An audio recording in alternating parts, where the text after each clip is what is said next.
أعوذ بالله من الشيطان الرجيم بسم الله الرحمن الرحيم ومما رزقناهم ينفقون صدق الله العظيم الصلاة والسلام عليك يا سيدي يا رسول الله وعلى آلك وصحبك يا سيدي يا حبيب الله۔ درس قرآن حکیم میں مومن کی علامات کا ذکر تھا کہ وہ اندیکھی چیزوں پر ایمان لاتے ہیں، نماز قائم کرتے ہیں اور ہمارے دیے میں سے کچھ خرچ کرتے ہیں۔ تو آج کا عنوان گفتگو ہے انفاق فی سبیل اللہ۔ انفاق یعنی خرچ کرنا، یہ مومن کی نشانی ہے، بنیادی نشانیوں میں سے نشانی ہے کہ مومن اپنا مال، اللہ کا رزق وہ خرچ بھی کرتے ہیں، کشادہ دل ہوتے ہیں، کنجوس نہیں ہوتے،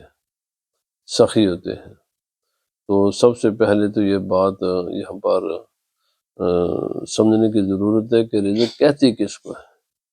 اس کا لغوی معنی کیا ہے، اور پھر اس کا اصطلاحی معنی کیا ہے، اور پھر اس آیت کریمہ میں ہم غور و فکر کرتے ہیں کہ اللہ رب العزت نے فرمایا کہ مما رزق، اس میں سے کچھ خرچ کرتے ہیں جو ہم نے ان کو عطا کیا، اور جو ہم نے عطا کیا اس کے اللہ تعالیٰ نے تفصیل بیان نہیں فرمائی، اس کی حکمت کیا ہے۔ تو پہلی بات یہ ہے کہ رزق کا معنی ہوتا ہے عطا کرنا، رزق کا معنی ہوتا ہے دینا، رزق کا معنی ہوتا ہے نصیب، رزق کا معنی ہوتا ہے علم۔ یعنی اللہ تعالیٰ نے فرمایا وَمِمَّا رَزَقْنَاهُمْ يُنْفِقُونَ کا معنی یہ ہے کہ جو کچھ بھی ہم نے عطا کیا ہے اس میں سے کچھ ہماری راہ میں خرچ کرو۔ اب سوال یہ ہے وہ کون سی چیز ہے جو اللہ نے عطا نہیں کی؟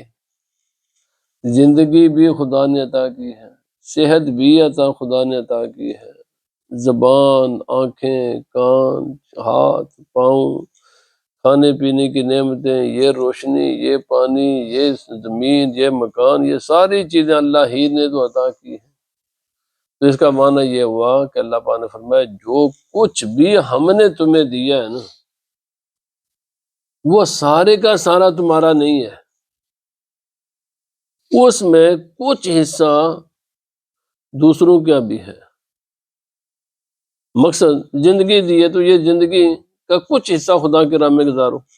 نماز پڑھو، ماں باپ کی زیارت کرو، علم دین کے لیے اس کو حاصل کرو، اللہ کا ذکر اس میں، ایسے ہی سارا چلتا جائے۔ بہت سی چیزیں ہیں تو جو اسی میں آ جاتی ہیں کہ جو کچھ ہم نے تمہیں عطا کیا ہے۔ اب اس کا معنی اگر نصیب ہے تو انسان کا نصیب تو مختلف ہے، کوئی امیر ہے، کوئی غریب ہے، کوئی صحت مند ہے، کوئی جناب بیمار ہے، کوئی عالم ہے، کوئی جاہل ہے، کوئی عزت والا ہے، کوئی بیچارہ عام سا آدمی ہے، مختلف لوگ ہیں۔ تو اس کا معنی یہ ہوا ہر آدمی اپنے اپنے مقام پر جتنا جتنا اس کا نصیب ہے نا، صحت مند صحت کے مطابق اللہ کی عبادت کرے اور اللہ کے راہ میں اس اپنے صحت کا کچھ حصہ اللہ کے لیے خرچ کرے، اور بیمار آدمی اپنی بیماری کے مطابق اللہ کے راہ میں کچھ نہ کچھ وہ کام کرے۔ عالم اپنے علم کو اللہ کی رضا کے لیے خرچ کرے، اور جاہل انسان اپنا وقت کچھ خرچ کرے علم حاصل کرنے کے لیے۔ عقل مند اپنے عقل کا بس بیٹھ نہ جائے، اس عقل سے لوگوں کو رہنمائی کرے، اور بے وقوف انسان ان عقل مندوں کے پاس جا کر بیٹھے، ان سے نصیحت حاصل کرے، ان کے کہے ہوئے پر چلے، کیونکہ اللہ رب العزت نے عقل بھی دینے والا خدا ہے، علم بھی دینے والا خدا ہے۔ اسی طرح کسی کو اللہ تعالیٰ نے کوئی مرتبہ دے دیا ہے تو وہ مرتبہ صرف اپنے لیے استعمال نہ کرے بلکہ اس کے مرتبے سے مخلوق خدا کی خدمت کرے، اس میں سے کچھ اپنے لیے بھی رکھے نا، کچھ کمائے، کچھ کھائے، کچھ اپنی عزت و ابرو بھی بنائے، پر اس کے میں سے کچھ اللہ کی مخلوق پر بھی خرچ کرے۔ جو بھی کسی کا نصیب ہے نا، نصیب ایک جیسے نہیں ہے، نصیب ایک جیسے نہیں ہے، میں نے پہلے عرض کر دیا، لوگ مختلف ہیں، کوئی کیسا ہے، کوئی کچھ، کوئی امیر، کوئی غریب، کوئی بیمار، کوئی صحت مند، کوئی عالم، کوئی جاہل، کوئی حکمران، کوئی محکوم، کوئی کچھ ہے، کوئی کچھ ہے، پر جو کچھ بھی ہے نا، جس بھی سطح پر ہے نا، اپنے سطح پر وہ اپنی ہمت، اپنی بساط کے مطابق، اپنے حالات کے مطابق کچھ نہ کچھ اللہ کی راہ میں خرچ کرے، یہ ہے اس کا معنی۔ اور اگر اس کا معنی لیا جائے علم، یہ بھی رزق کے بنیادی معنوں میں سے ایک معنی ہے، تو اس کا معنی یہ ہے کہ کسی کے پاس کوئی بھی علم ہے، کیونکہ علم صرف بالکل معمولی سے، یہ ایک جادو حرام ہے اس کا سیکھنا، علم تو ہے یہ، اور دوسرا یہ ستارہ وغیرہ کا یہ علم، یہ دو چار علم ہے جو حرام ہے، ان کے سوا سارے علم اسلام میں جائز ہے۔ جو بھی کسی کے پاس علم ہے، وہ دین کا اس کے پاس علم ہے، زبان کا اس کے پاس علم ہے، طب اس کے پاس ہے، انجینئرنگ اس کے پاس ہے، میڈیسن کا اس کے پاس علم ہے، صحافت ہے اس کے پاس، قانون دان ہے، کچھ بھی ہے وہ، اس میں سے کچھ اللہ کی راہ میں بھی خرچ کرے۔ مثلا ایک ڈاکٹر ہے، تو ڈاکٹر کے پاس اگر کوئی ایک ایسا مریض آ جاتا ہے کہ جس کے پاس ڈاکٹر کی فیس دینے کے لیے کچھ بھی نہیں، وہ اس وجہ سے اس کو نہ یعنی محروم کر دے اپنے علم سے، کہ چونکہ اس کے پاس میرے لیے فیس نہیں ہے، یہ کتنی انتہائی کمینی حرکت ہے یہ، اور ڈاکٹروں کو اس پر سوچنا چاہیے کہ بھائی اگر فیس نہیں ہے تو ہم اس کے علاج نہیں کریں گے۔ بھیا اللہ کے بندو، اسی پیشے سے تم لاکھوں کروڑوں کماتے ہو نا،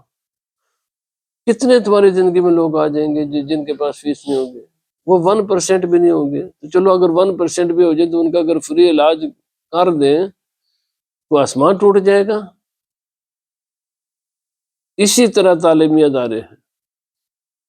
ہر آدمی کے حالات ایسے نہیں ہے کہ وہ تعلیمی اداروں کی فیسیں ادا کر سکے۔ اگر کوئی تعلیمی ادارے یہ پالیسی بنا دے کہ میرے پاس فیسیں تو اگر یہ آئیں گی، لیکن ان میں سے کچھ ایسے بھی اگر کسی کے پاس کچھ نہ دینے کے لیے ہوا تو میں اس کو محروم نہیں رکھوں گا علم سے۔ ایسے ہی سارے معاملات ہیں، کیوں کہ اللہ پاک نے فرمایا، میں نے عرض کیا یہ علم کے بنیادی معنی ہے، ساری رزق کے یہ بنیادی معنی ہے، عطا کرنا، حصہ، علم، اور یہ جو کھانے پینے کی چیزیں جن کو ہم استعمال کرتے ہیں، یہ بھی رزق کا معنی ہے۔ یہ چار معنی عربی زبان میں، چار معنی ہیں رزق کے۔ پہلا معنی ہے دینا، دوسرا اس کا معنی ہے حصہ، نصیب، تیسرا اس کا معنی ہے یہ کھانے پینے استعمال کی چیزیں، اور چوتھا اس کا معنی ہے علم۔ چار معنی ہیں، بنیادی معنی ہیں، یہ لغوی معنی ہیں چاروں۔ اس کا معنی مما رزقناہم، جو بھی معنی لیں گے ساری معنی صحیح ہیں۔ اس کا معنی کھانا پینا، اگر تیرے پاس اللہ تعالیٰ نے تجھے رزق زیادہ دیا ہے، کھانا پینے کے مال کی کثرت ہے، تو اس مال میں سے کچھ حصہ ان لوگوں کو بھی دے کہ جن کے پاس کھانے پینے کی اشیاء نہیں ہے۔ اگر تیرے پاس لباس زیادہ ہے تو ان لوگوں کو بھی کچھ لباس دے دے کہ جن کے پاس لباس نہیں ہے۔ کچھ تو اللہ تعالیٰ نے واجب کر دی ہے، زکوٰۃ واجب ہے، صدقہ فطر واجب ہے، حج کے لیے جانا انسان پر فرض ہے، قربانی دینا واجب ہے، یہ چیزیں، پر یہ تو واجب ہے نا، یہ تو نہیں، پھر تو سزا ملے گی، یہ تو واجبات میں سے ہے۔ بھائی جو چیزیں تم پر، اسی طرح بال بچے کا خرچہ یہ واجب ہے، یعنی اپنی بیوی بچوں پر خرچ کرنا یہ واجب ہے، مال کی زکوٰۃ ادا کرنا یہ واجب ہے، صدقہ فطر ادا کرنا یہ واجب ہے، قربانی دینا یہ واجب ہے، حج فرض ہو جائے تو اس کے پر جو اتنے اخراجات آئیں گے ان کا اٹھانا واجب ہے۔ یہ تو ضروری ہے نا، اگر یہ نہیں کام کرو گے تو اس پر تو سزائیں ہیں، لیکن اس کے علاوہ بھی تم خرچ کرو۔ وَمِمَّا رَزَقْنَاهُمْ، کھانا پینا، اسی طرح رہائش ہے، اسی طرح وہ علم کی بات میں نے کر دی ہے، تو رسول اللہ صلی اللہ علیہ وسلم، انشاءاللہ کل حدیث آ رہی ہے، نبی پاک صلی اللہ علیہ وسلم فرمایا، بتائیں کہ یہ خرچ کرنا ہے، اس کی ترتیب بھی بتائیے کہ سب سے پہلے کہاں خرچ کرو، پھر اس کے بعد کہاں خرچ کرو، پھر اس کے بعد اور سب سے بہترین جگہ کون ہے خرچ کرنے کی، انشاءاللہ میں کل عرض کروں گا۔ مقصد یہ ہے کہ اور جو بھی چیز خدا نے بندے کو عطا کی ہے اس میں سے کچھ اللہ کی راہ میں خرچ کرے۔ اسی طرح اولاد ہے، اگر کسی کو اللہ تعالیٰ نے اولاد عطا کی ہے تو اس پر فرض ہے کہ اس اولاد، اس اللہ کی نعمت کی بھی زکوٰۃ ادا کرے۔ وہ کیا ہے زکوٰۃ؟ کہ اپنے بچے کو یہ نہ سوچے میں اس کو ڈاکٹر بناؤں گا، میں اس کو انجینئر بناؤں گا، میں اس کو بیرسٹر بناؤں گا، میں اس کو یہ بناؤں گا۔ اس کو سوچے کہ یہ اللہ نے اگر مجھے کچھ دیے تو ان میں سے ایک کو میں عالم دین بھی بناؤں گا، یہ بھی سوچے، سب کے لیے دنیا کا نہ سوچے۔ اور بھائی مجھے کہنے لگے جی کیا کریں، میں نے کہا بھائی یوں کرو نا، تم نے اتنا پیسہ کما لیا نا تو ایک بچے کو وقف کر دو دین کے لیے، اور جو تم اتنا پیسہ کمایا نا اس میں سے ایک حصہ وقف کر دو کہ یہ جو میری دولت کا حصہ ہے نا یہ سب کا سب جائے گا میرے مرنے کے بعد میرے بچے کو، اور بچے سے کہنا تو نے اللہ کے دین کی خدمت کرنی، اور تیرے سارے اخراجات میرے اس حصے دولت کے حصے سے پورے ہوں گے۔ کیا بات ہے، کر دونوں کیا ہے بھائی، تو مکان کا ایک حصہ اگر ایک بچے کو دے جائے، اپنی زندگی میں دے جا کہ میرے بیٹا اس جائیداد کا جتنا بھی اخراج جو کو آمدن ہوگی نا یہ تیری ہے، لیکن تو اللہ کے دین کے لیے، تو نے اللہ کے دین کی خدمت کرنی ہے۔ یہ عالم بنانا۔ ہاں ویسے تو دین کی ساری تعلیم، یعنی ہر بچے کو بنیادی تعلیم دینا دین کی، کہ اس کو پتہ ہو طہارت کے مسائل کیا ہیں، پاکی پلیدی کے مسائل کیا ہیں، نماز کے مسائل کیا ہیں، روزے کے مسائل کیا ہیں، زکوٰۃ کے مسائل کیا ہیں، حج کے مسائل کیا ہیں، ماں باپ کے حقوق کیا ہیں، اولاد کے حقوق کیا ہیں، استاد کے حقوق کیا ہیں، پڑوسی کے حقوق کیا ہیں، دوسرے انسانوں کے ساتھ تم نے کیسے رہنا ہے، یہ تجھ پر جو ذمہ داریاں تو نے حلال کمانا ہے تو حلال کس کو کہتے ہیں، حرام سے بچنا ہے تو حرام کس کو کہتے ہیں، یہ سارے مسائل سکھانے، یہ تو ہر ایک پر فرض عین ہے۔ یہ علم تو اولاد کو دینا ماں باپ کی ذمہ داری ہے۔ میں بات کر رہا ہوں کہ یہ تو علم، یہ تو ماں باپ اس سلسلے میں جو بھی اخراجات آئیں گے ان اخراجات کو ادا کرنا، اللہ کی راہ میں مال خرچ کرنا ہی ہے۔ یہ جو مسجدوں کے لوگ فیسیں دیتے ہیں نا یا مدارس کی یا کچھ بھی، یہ بھائی یہ اللہ ہی کی راہ میں ہے، اس پر اللہ تعالیٰ بہت بڑا اجر و ثواب عطا فرمائے گا۔ اور جو علماء یہ کام کرتے ہیں، بالکل امام غزالی نے لکھا ہے، آج سے 1000 سال پہلے لکھا ہے کہ قرآن حکیم کی تعلیم دے کر اس کو ذریعہ معاش بنا لینا یہ بھی جائز ہے، کیونکہ اگر یہ نہیں بناؤ گے تو کیسے قرآن حکیم کیسے زندہ رہے گا؟ ٹھیک ہے، لیکن دیانتداری کے ساتھ کام کرو، آپ نے پوری قوت پوری طاقت لڑا دو قرآن حکیم کی تعلیم پر، دین کی تعلیم پر، پوری خرچ کرو اس کو۔ اسی طرح یہ جسم ہے اس کو بھی اللہ کی راہ میں خرچ کرو، ہر چیز اللہ کی راہ میں خرچ کرو۔ اور اسلام میں توازن ہے، تیرا وقت ہے یہ بھی اللہ کی نعمت ہے، اس میں سے کچھ وقت خرچ کر اپنے کام کاج کے لیے، رزق روزی کمانے کے لیے، اور کچھ اس کا حصہ بچا اپنے جسمانی آرام کے لیے، اور اس کا کچھ حصہ رکھ نماز کے لیے، اللہ کے ذکر کے لیے۔ توازن پیدا کر۔ مسلمان کی زندگی میں توازن ہوتا ہے ہر کام میں۔ اسلام نے توازن ایک پورا پروگرام دیا ہے، اس میں تیرے کام کاج کے بھی آورد رکھے ہوئے ہیں، اس میں عبادت کے بھی وقت رکھا ہوا ہے، اس میں تیرے آرام کا وقت بھی رکھا ہوا ہے، اور ان تمام جو اسلام کی تعلیمات ہیں ان کے مطابق زندگی گزاریں گے تو وہ مما رزقناہم ينفقون پر عمل ہو جائے گا۔ کیونکہ جتنا وقت تو نے نماز میں خرچ کیا، وضو میں خرچ کیا، مسجد میں آنے میں خرچ کیا، جانے میں خرچ کیا، تو تم نے وقت تو خرچ کر دیا، یہی اللہ چاہتا ہے کہ اپنے وقت میں سے کچھ کو خرچ کرو۔ یہ جو انسان اس نیت کے ساتھ سوئے نا کہ میں صبح کی نماز با جماعت ادا کروں گا اور میں بالکل فریش ہوں گا، دوسرے دن میں جو بھی کام کروں گا یہ میرے لیے کام کرنا آسان ہو جائے گا۔ رات کا سونا بھی عبادت ہے، یہ سونا بھی عبادت ہے۔ میں سیدھی آسان سی اور آخری بات عرض کرتا ہوں، جو قرآن مقدس نے اور رسول اللہ صلی اللہ علیہ وسلم نے جو کچھ بیان فرمایا مسلمان کی زندگی کے ڈیلی لائف اس کی کیسی ہونی چاہیے، بس اس کے مطابق اللہ کے رضا کے لیے اللہ کے احکام کو مان کر تسلیم کر کے اس پر عمل کریں گے تو توازن قائم ہوگا۔ اور یہی توازن اللہ تعالیٰ یہ نہیں فرمایا وَمِمَّا سب کچھ خرچ کر دو، سارے کا سارا مال خاصوں کو اجازت ہے، عاموں کو اجازت نہیں ہے۔ نہ سارا وقت خرچ کرو، نہ سب کچھ ایک طرف نہ چلے جاؤ، پھر اس میں سے کچھ خرچ کرو، تھوڑا سا کچھ۔ تیرے مہمان کا بھی اس میں حصہ ہے،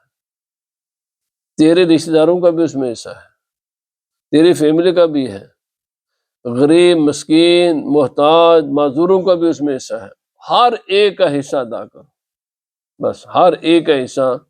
کچھ اپنے لیے، کچھ بیوی بچوں کے لیے، کچھ غریب مسکینوں کے لیے، کچھ پڑوسیوں کے لیے، کچھ جناب معذوروں کے لیے، کچھ بیماروں کے لیے، کچھ محتاجوں کے لیے، کچھ مسکینوں کے لیے، ہر ایک کے لیے اللہ تعالیٰ نے اسے رکھے ہوئے ہیں، ہر چیز کے۔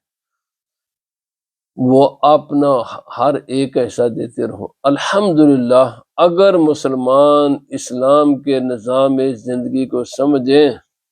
دنیا میں کوئی انسان بھی کسی کا محتاج نہیں رہتا، اور کوئی بھی انسان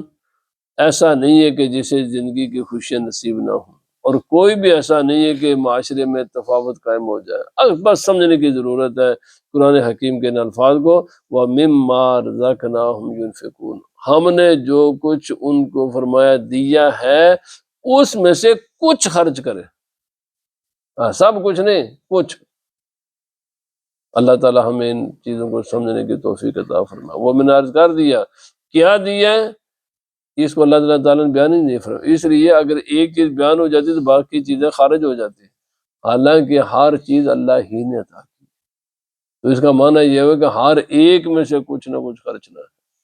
اور کسی میں بھی سارا نہیں کرنا، کچھ خرچنا ہے۔ وہ میں نے عرض کر دیا، بس یہ آدمی سوچے وہ کون سی چیز ہے جو اللہ نے مجھے نہیں عطا کی، تو جواب ملے گا ہر چیز اسی نے دی ہے۔ تو بھر جب سب ہر چیزیں اسی نے دی ہیں تو پھر آسان ہو جائے گا، اس کو میں نے کچھ اس کے لیے خرچنا ہے، کچھ، سارا نہیں، کچھ خرچنا اس کے لیے اللہ پاک، اور یہی مومن ہے۔ اور اسی سے ایک انتہائی خوبصورت معاشرہ وجود میں آتا ہے، اور یہی اسلامی کلچر، اسلامی تہذیب، اسلام کا تمدن یہی ہے، توازن ہوتا ہے اس میں، کوئی عدم اعتدال، یہ نہیں کہ ایکسٹریمزم اسلام میں نام و نشان بھی نہیں، اسلام میں تمام کاموں میں توازن ہے۔ بس جو بالکل چند چیزیں ہیں کہ جہاں پر بالکل انسان کو اجازت، وہاں بھی توازن ہے، لیکن وہ چونکہ انسان کبھی غلطی کر جاتا ہے تو وہاں پر بڑے سخت احکام ہیں، ورنہ ہر چیز میں اسلام نے توازن رکھا، ہر چیز کی دو جہتیں ہیں، دونوں کو ختم کیا ہے، مڈل میں رہنا ہے، اسی کا نام اعتدال ہے، وسط ہے۔ وَكَذَلِكَ جَعَلْنَاكُمْ أُمَّةً وَسَطًا، اللہ پاک نے فرمایا ہم نے تمہیں مڈل میں رہنے والی، وسط میں رہنے والی امت بنایا ہے۔ یہ نہ دائیں جاتے ہیں نہ بائیں جاتے ہیں، یہ ہمیشہ سیدھی لائن پر رہتے ہیں۔ اللہ پاک ہمیں اسی پر رہنے کی توفیق عطا فرمائے۔ وَمَا عَلَيْنَا إِلَّا الْبَلَاغُ۔